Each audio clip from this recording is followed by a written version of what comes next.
What you're describing to me is a managed development process, managed within the community, within the neighborhoods.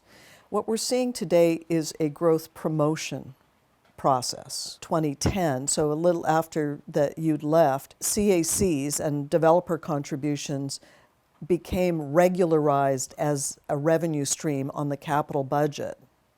And this is a concern to me because the city, 50% of the capital budget is now funded through developer contributions. So I'd like to understand from you, what was the genesis of this, starting with where did the CACs come from in the first place? And can you describe a little bit from your experience how that came into being? Well, yeah, I'll do that. But first, I just want to set the stage. We are a country of immigration. We are a country where, in the world, we're an attractive country. I call us a sanctuary society. But the principles of how to grow, the moment we give that up, then we are going to despoil this very thing that is so appealing to the rest of the world. CACs is a good illustration of this. I was among the early people working under Ray Spaxman who helped to, in a sense, codify how we would handle CACs. Earlier on, as you know, in every rezoning, there was, well, what do you need? And there's a principle, by the way, just so you know. You must judge that the new zoning is equal or better to the existing zoning.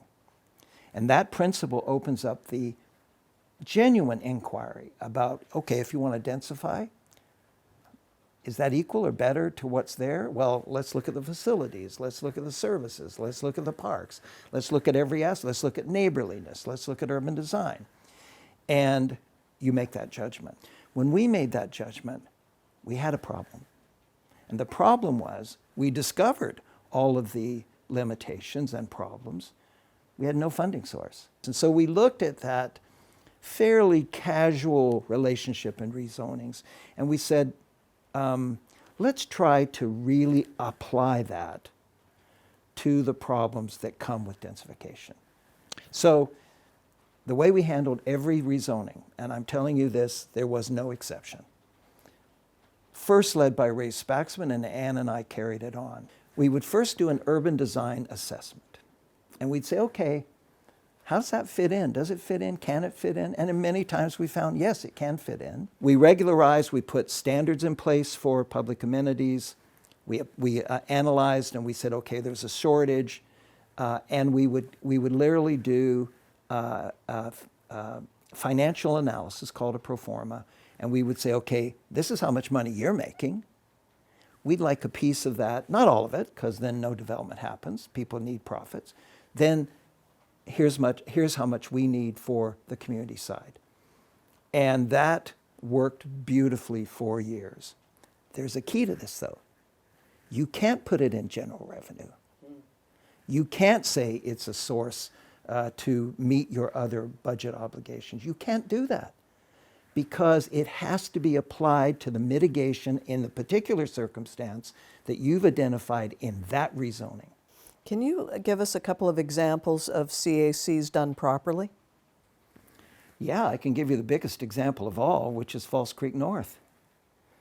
205 acres developed in the inner city, where that developer paid huge CACs. He did it in two ways. He did it in money. He had to pay money for things that would be built in that community, and he did it through in-kind contributions. And I did a post-occupancy evaluation when I left the city. I was no longer involved with the city, with my students at UBC, and it determined that 90% of the residents there, at the highest density in the city, are absolutely in love with that community. And they told us, yes, it has the childcare, it has the school, it has the community, wonderful community center that has heritage buildings restored, and the train, and it has character, it has protection, pedestrian walkways, greenways, it has everything.